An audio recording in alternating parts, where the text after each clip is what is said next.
Hello दोस्तों, नमस्कार, आदाब, सत श्री अकाल। क्या हाल है आप लोगों के? उम्मीद करता हूं अच्छे होंगे, सब कुछ कुशल मंगल होगा, सुरक्षित होगा।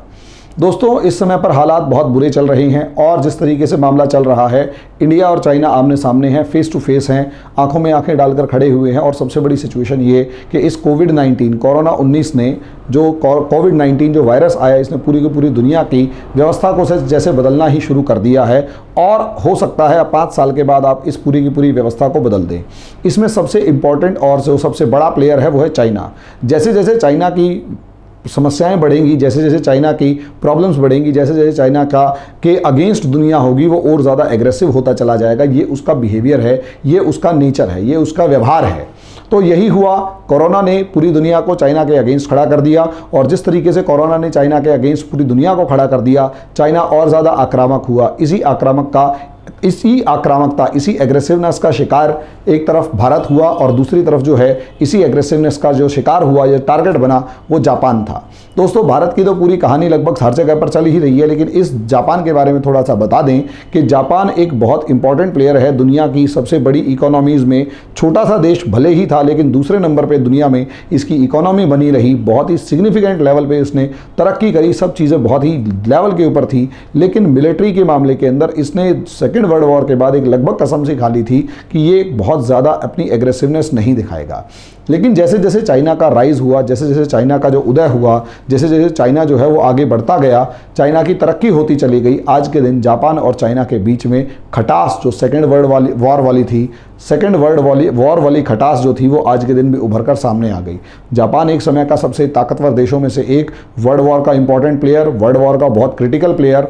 वर्ल्ड वॉर सेकेंड के अंदर तो इसने वर्ल्ड वॉर फर्स्ट से पहले 1905 में रशिया को धूल चटाई, वर्ल्ड वॉर सेकंड में पूरे चाइना को, पूरे साउथ ईस्ट एशिया को रौंद डाला, अमेरिका की नाक के नीचे पर्ल हार्बर करके आया।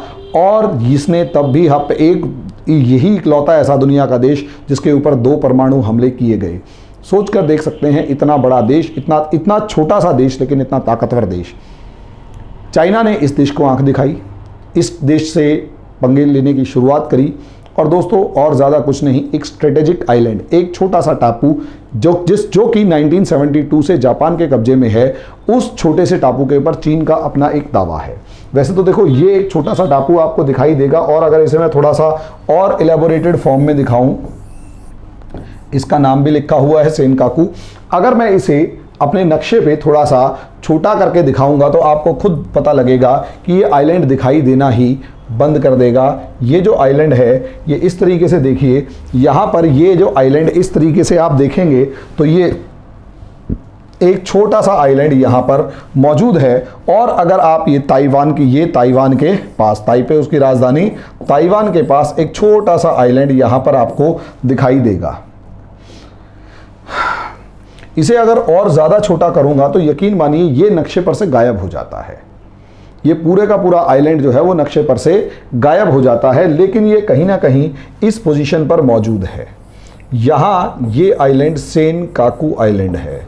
और ये जो सेनकाकू आइलैंड है, इस सेनकाकू आइलैंड जो है, इसके ऊपर जापान का कब्जा है 1972 से। ये स्ट्रेटजी समझिए, असलियत में पहले ये जापान के पास था, जापान के पास से फिर दोबारा ये क्या नाम है, वर्ल्ड वॉर सेकंड तक ये जापान के पास था, वर्ल्ड वॉर सेकंड के बाद ये ताइवान के पास चला गया, ताइवान के बाद ये दोबारा से वर्ल्ड वॉर ताइवान के पास चला गया 1970, और उसके बाद सीधा इस पे अमेरिका ने कब्जा कर लिया और अमेरिका ने इस टापू को जापान को दे दिया।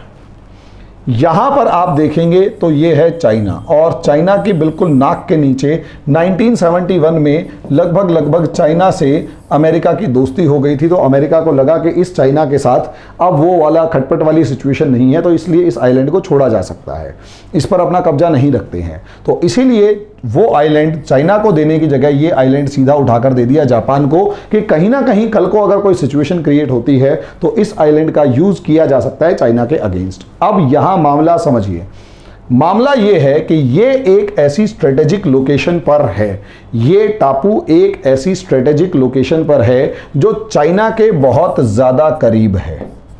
चाइना इस चीज़ को अच्छे तरीके से समझता है। और ये ताइवान के करीब भी था। ताइवान के तो आप साथ में देख सकते हैं। तो ताइवान इस आइलैंड पर यह दावा करता है कि ये टापू मेरा है, क्योंकि वर्ल्ड वॉर फर्स्ट के बाद, वर्ल्ड वॉर सेकंड के बाद अमेरिका ने ये टापू जो था वो मेरे से लिया था।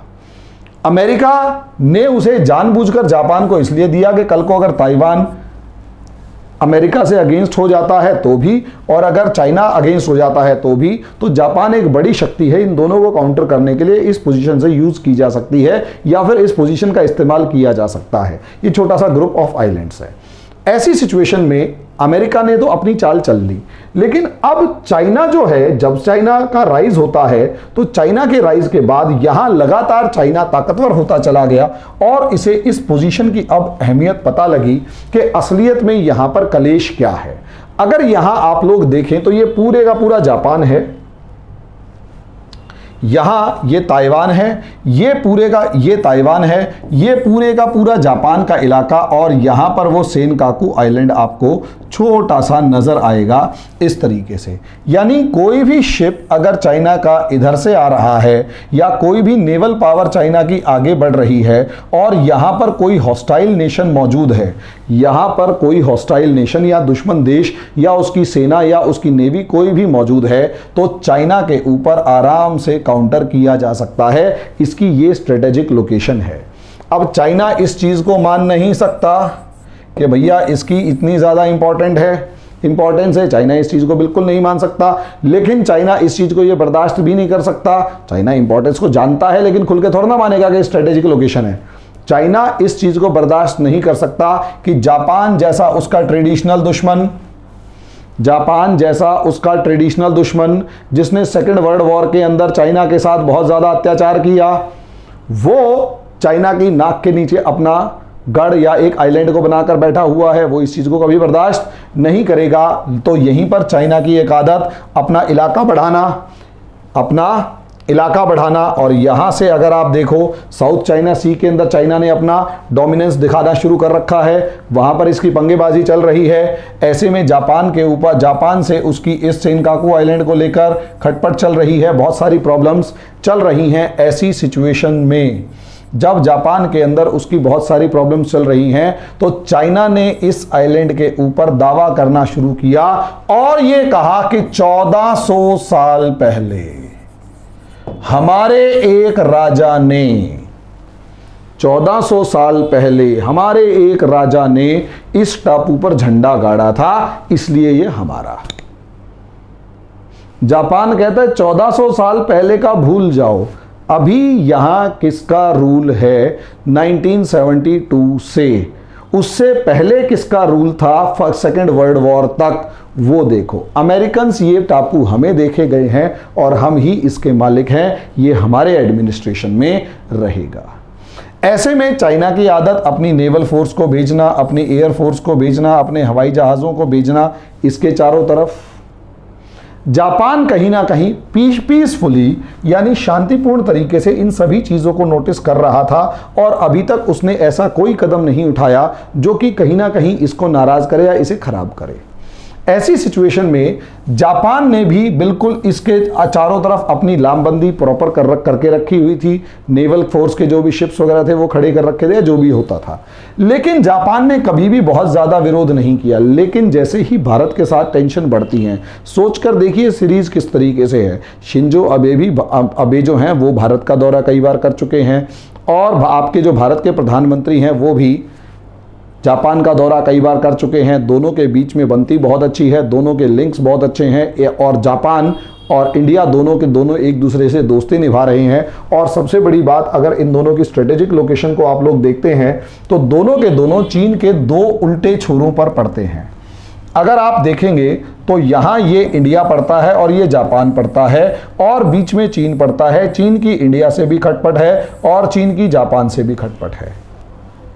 और साधारण सी बात है, दुश्मन का दुश्मन दोस्त होता है। जापान और इंडिया के रिलेशन वैसे भी बहुत पुराने और सदियों से रहे हैं। चीन से भी हालांकि सदियों से रहे हैं, लेकिन चीन के बारे में विचार यही है कि चीन जब जब विकसित होता है, जब जब आगे बढ़ता है तो वो आक्रामक होता है। तो ये अभी भी आक्रामकता दिखा रहा है। जापान इस चीज़ को समझ रहा है, इंडिया भी इस चीज़ को समझ रहा है। चाइना इंडिया के इस इलाके पर अपना डोमिनेंस दिखाना चाहता है और चाइना इस इलाके के ऊपर अपना डोमिनेंस पूरे ईस्ट चाइना सी पर दिखाकर जापान को साइडलाइन करना चाहता है।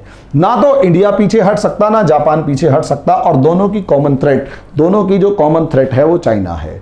इसीलिए आप देखोगे जैसे ही आपका ये गालवान घाटी मामला और जैसे ही डेप्सांग मामला या पेंगसो लेक मामला इकट्ठा हुआ, वैसा ही उसी टाइम पर इंडिया ने जैसे ही ये कहा कि आप फायर ओपन करके चाइना को प्रॉब्लम क्रिएट कर, चाइना को किसी भी अपने बॉर्डर को बचाने के लिए आप फायर कर सकते हैं, उसी टाइम पर जापान ने भी 2 दिन बाद ये डिक्लेयर कर दिया कि आप भी ऐसा कुछ कर सकते हैं। इसका मतलब भारत की ये एक कूटनीतिक जीत है। उस देश ने खुला समर्थन ना देकर कम से कम अपने मामले के अंदर चाइना को यह जता दिया कि बेटा करके देख ले, इधर से मैं आऊंगा, तुम उधर बढ़ोगे, इधर मैं आऊंगा।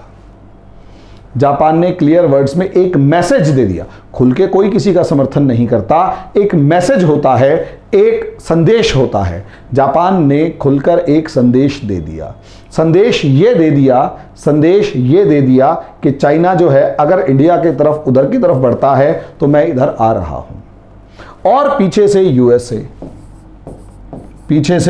यूएसए का सपोर्ट तो मिल ही रहा है, यानी अब चाइना तेरी खैर नहीं। डिप्लोमेटिक है और यहाँ पर विश्व व्यवस्था, या फिर जब आप इंग्लिश में करेंगे तो वर्ल्ड ऑर्डर जो है इज चेंजिंग। ये जो विश्व व्यवस्था है, ये जो वर्ल्ड ऑर्डर है, ये चेंज हो रहा है, ये लगातार बदल रहा है। यहाँ जापान आपके साथ आकर खड़ा हो चुका है, यूएसए आपके साथ आकर खड़ा हो चुका है, और ऑस्ट्रेलिया आपके साथ आकर खड़ा हो चुका है। यूरोपियन यूनियन धीरे धीरे लामबंद होकर आपके साथ आकर खड़े होने की तैयारी कर रहे हैं। तो दोस्तों इस तरीके से आप देखेंगे कि एक एक करके ये सारे के सारे देश जो हैं वो आपके समर्थन में आकर खड़े होते जा रहे हैं। दोस्तों घबराने की ज़रूरत नहीं है। नो डाउट वर्ल्ड वॉर 3 होने के पूरे चांसेस हैं। हालात इस तरीके के हैं कि पूरी दुनिया एक दूसरे से लामबंद होती जा रही है, और इस तरीके से लामबंदी कभी भी कोल्ड वॉर के अंदर भी बहुत खुले तौर पर नहीं हुई थी जितनी इस तरीके से हो रही है, और ये हालात ख़राब हैं। लेकिन भारत के समर्थन में बहुत ताकतवर और बहुत बड़े बड़े देश आ चुके हैं। अंडरस्टैंड? तो इस तरीके से अगर आप देखेंगे तो हमारा ये एक टॉपिक जो है वो उसका एक मेजर पोर्शन कंप्लीट होता है। डिटेल्ड एनालिसिस बाद में, अभी के लिए फ़िलहाल ये प्राइमरी इन्फॉर्मेशन के तौर पर मैंने आप लोगों को बताया। धन्यवाद।